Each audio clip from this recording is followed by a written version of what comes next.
The rain hadn't stopped for hours. The city lights blurred against the wet glass as people rushed past, umbrellas colliding like ghosts in the dark. Amelia stood under a broken streetlight, clutching her small bag, her phone dead, her heels soaked. She had left the restaurant early, heart heavy, mind blank, after seeing something she wished she hadn't. Her boyfriend's hand on someone else's thigh. She'd walked away quietly, not because she didn't care, but because she finally realized he didn't. The night swallowed her footsteps until she turned down a quieter street. That's when she heard it, a sharp echo of boots behind her. She froze. The sound stopped too. Her heart raced.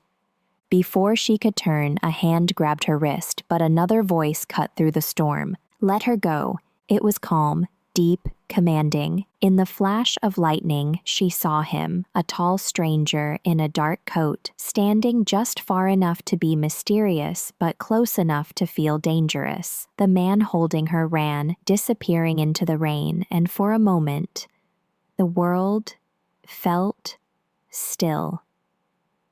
The stranger stepped closer, his voice softened. You shouldn't walk alone this late. She wanted to ask who he was, but something in his eyes, dark and unreadable, made her forget how to speak. He handed her his umbrella and turned away without another word. Wait, she called after him, her voice trembling. What's your name? He paused under the rain, his profile half lit by the passing car lights.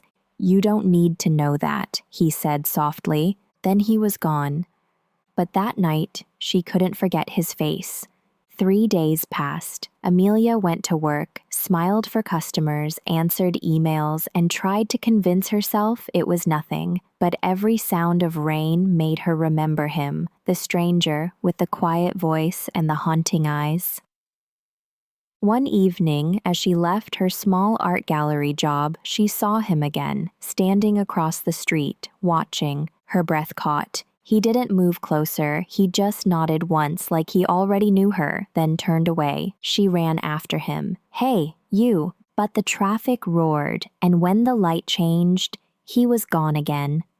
Later that night, when she unlocked her apartment door, she found an umbrella leaning neatly against the wall. Her name was written on the handle. Her heart skipped. She looked out the hallway window, rain again, empty street below. Someone had been there, and somehow she didn't feel afraid. The next morning, she woke up restless. Every time she closed her eyes, she saw him, the stranger, the way he'd looked at her like he knew her before he even did. At the cafe near her apartment, she ordered her usual coffee and sat by the window, but when she looked up, she froze. He was there, sitting by the counter, reading a newspaper, calm, quiet, as if he belonged there. She stood slowly, walked over. I think you're following me, she said softly. He looked up, met her gaze. His expression didn't change.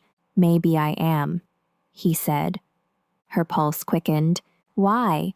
He folded the paper, stood up, and walked past her, close enough that she could smell the faint trace of rain and smoke. Then he leaned in and whispered, Because you're not safe, Amelia. She froze. How do you know my name? She whispered back. He didn't answer. He just looked at her one last time, and for a moment, his eyes said everything, fear, regret, something she didn't understand yet. Then he left again, and she knew, whatever this was, it was only beginning. Amelia couldn't focus at work. Every sound felt sharper, every passing stranger suspicious, yet a part of her longed to see him again, the man who both frightened and fascinated her. That evening, she stayed late at the gallery to close up. As she turned off the lights, she noticed something through the glass window, a reflection of someone standing across the street. Tall, still, watching, her heart skipped. She stepped outside, pretending to lock up slowly. Are you following me again? She said into the air. The stranger stepped forward, his coat glistening under the streetlight. I told you, he said quietly, you're not safe. She crossed her arms, trying to sound brave. Then explain. Who are you, and why do you care? He stared at her for a long time, then sighed.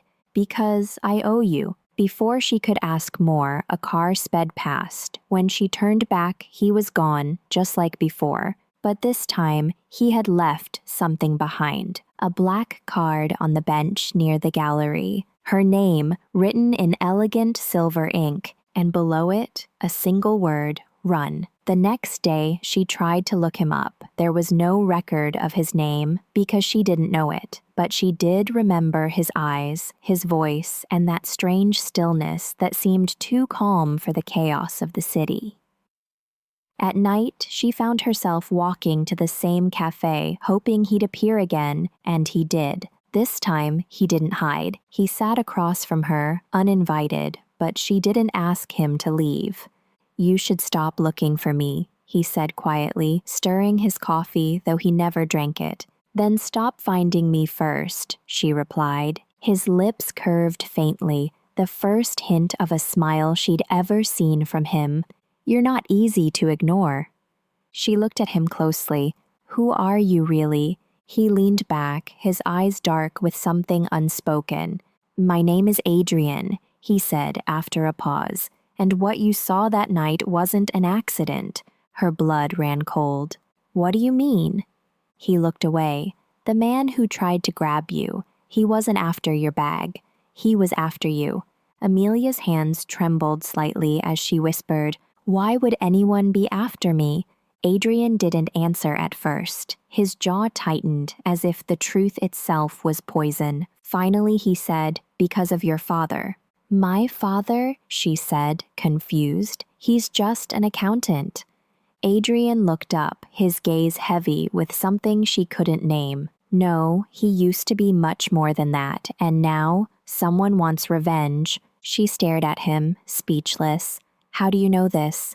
"Because I was one of them," he said softly. The air between them stilled, the cafe noise faded, replaced by the dull roar of her heartbeat. "You were one of who?" she whispered. "The people who wanted to hurt him," he said, "until I found out the truth. Until I found you."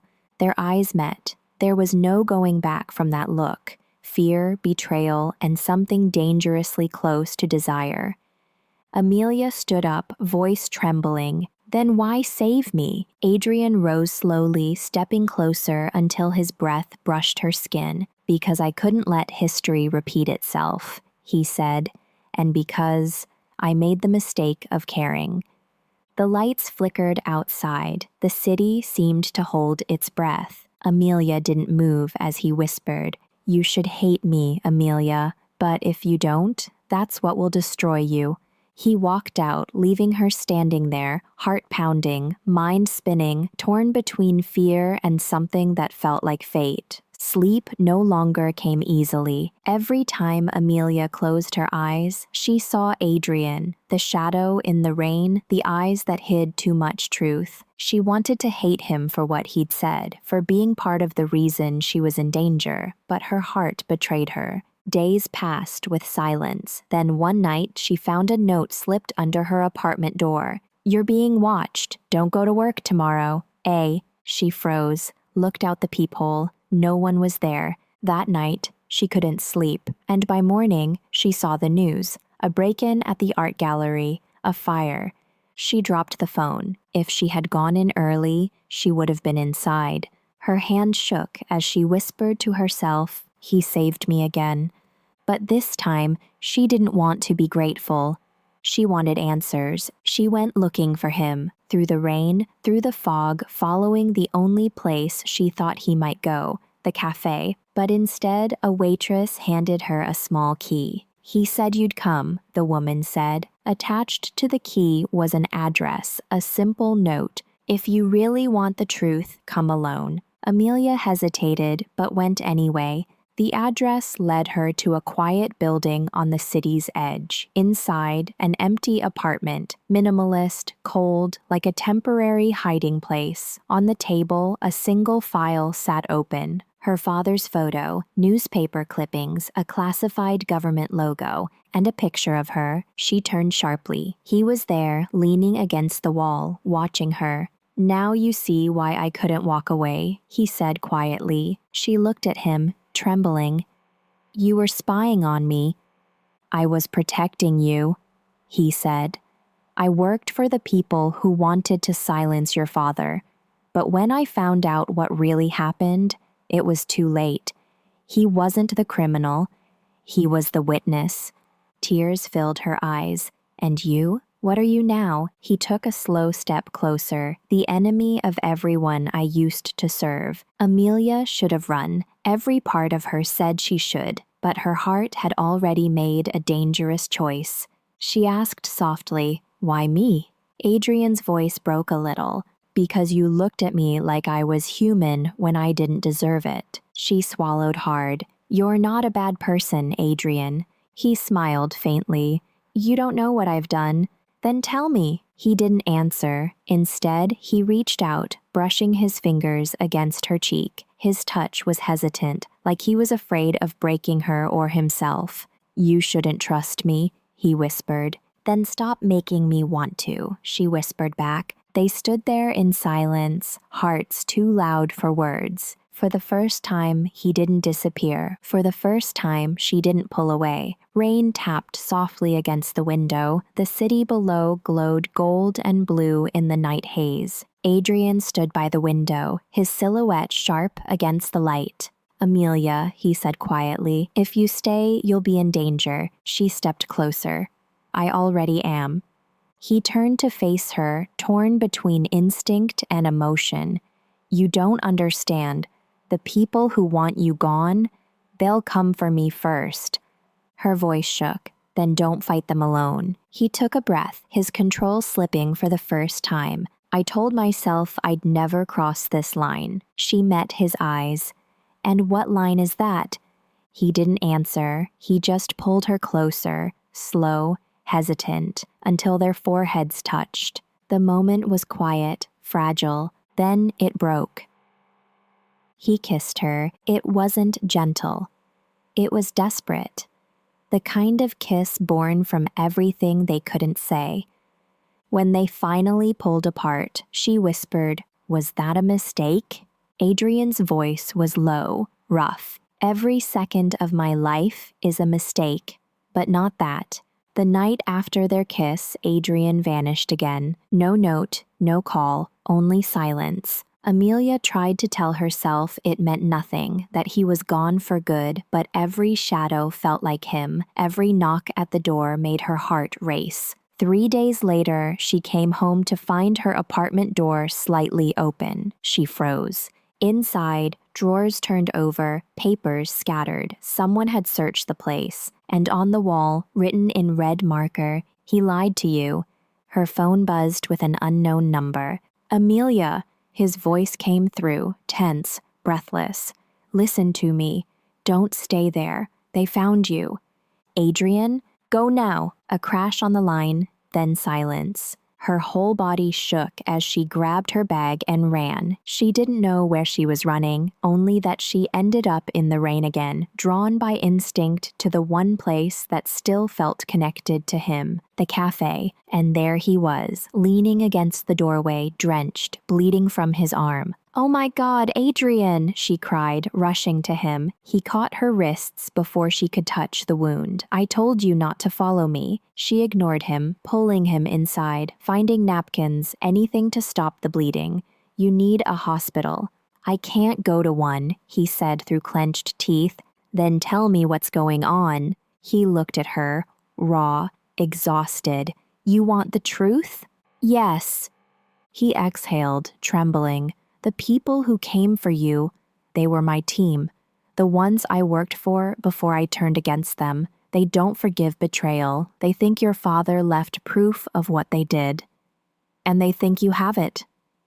Her stomach dropped. "I don't. They won't believe that." "Then what do we do?" He hesitated. "We run." They escaped through the narrow streets, sirens echoing in the distance. Adrian led her to a small bridge overlooking the river, the city lights reflecting like broken glass. She was shaking. "I can't do this, Adrian. I don't even know who to trust." He turned to her, voice low. "Then trust what you feel." She looked up at him, eyes wet. "What if that's the biggest mistake of all?" He smiled faintly. sad and soft. Then we'll make it together. He brushed a strand of hair from her face. If we cross that bridge, there's no going back. Are you sure? She nodded slowly. Yes. They walked together, hand in hand, the rain washing everything behind them until headlights flashed from the other end. A black car. Adrian pushed her behind a pillar. Stay here. Adrian, don't. But he was already gone. Gunshots echoed in the night. When she opened her eyes again, dawn had come. The street was empty, the car was gone, and Adrian was lying on the ground near the bridge, blood soaking through his coat. No, no, no, she whispered, running to him, kneeling beside him. He smiled weakly. You didn't listen. Don't talk, we'll get help. There's no time. Please? He reached into his pocket, pulling out a small flash drive. This is what they wanted. It's the truth. About your father, about everything. She took it with trembling hands. You're coming with me. He shook his head. No. If they find me alive, they'll come for you again. Tears streamed down her face. I can't just leave you here. He smiled faintly. You already saved me, Amelia. She held his face in her hands. You don't get to say goodbye. He exhaled, soft and broken. Then remember me instead. His hand fell limp. The world went quiet. The rain stopped. She sat there until the sirens grew near, holding him, whispering his name like a prayer. And when they finally took her away, she clutched the flash drive, knowing that love and truth had both come at the same price. It had been 2 weeks since the night on the bridge. The city went on as if nothing had happened, people laughing, buses running, rain falling again. But Amelia felt different. She sat in her small apartment staring at the flash drive Adrian had given her. Her hands shook as she plugged it into her laptop. Files opened, documents, photos, recordings, her father's name, Adrian's name, and then her own. One video made her freeze. A younger Adrian sat at a table, speaking to someone behind the camera. If anyone finds this, know that I tried to make it right. I took part in something that destroyed lives, hers included. But if she ever sees this, tell her I didn't follow her out of guilt. I followed her because she reminded me what it felt like to be human. Her breath caught. He had known he wouldn't survive, and yet he stayed. Amelia closed her eyes, tears slipping silently down her face. Love and pain had found each other again. She handed the flash drive to the police the next morning. It exposed years of secret deals, blackmail, and silenced witnesses, including her father's forced disappearance. Adrian's evidence brought everything to light. But his name never appeared in the final report. He was listed as unknown source. No one would ever know what he did, what he gave up, or who he really was. That night, she walked back to the bridge, the place where it all ended. The city lights shimmered on the water, quiet and distant. She whispered, I hope you found peace. The wind moved softly, almost like an answer. Weeks later, as she cleaned out her apartment to start over, she found a sealed envelope hidden in her old umbrella. Her heart stopped. Inside, his handwriting. If you ever read this, it means you're safe. I didn't lie when I said I cared. I just didn't want you to love a man who wasn't going to stay. I used to believe redemption wasn't real, that once you ruin lives, you don't deserve another chance. But then you smiled at me. You made me believe that even the lost could find light again. Don't spend your life searching for me, Amelia. Just live, for both of us. She pressed the letter against her chest, eyes closed. For the first time in months, she felt warmth, painful but pure. A year passed. Amelia moved to a quiet town by the sea, away from the noise of the city. She opened a small art studio. Soft colors, calm music, sunlight on glass. Sometimes strangers came in to look at her paintings, all of them inspired by rain. One of them was of a man standing under a streetlight, half hidden by shadows, holding an umbrella. She called it The the stranger who knew my name. One evening, as she closed the studio, she heard a soft voice behind her. You paint him beautifully. She turned. An older man, kind eyes passing through. You must have loved him, he said gently. She smiled sadly. I still do. He nodded and left quietly. As the door closed, she looked at the painting again, and for a split second she thought she saw movement in the reflection, a familiar shadow under the rain. She smiled, not in sadness, but in peace. Because some people don't stay to destroy you. They stay long enough to save you and then become the reason you learn to live again. Sometimes, the people who walk into your life for a moment leave the kind of love that never fades. Not every story ends with forever. Some end with freedom. And sometimes, that's what love was meant to be. If this story touched you, don't forget to subscribe, like, and share it with someone who still believes in love after pain. And tell me in the comments, do you believe in second chances?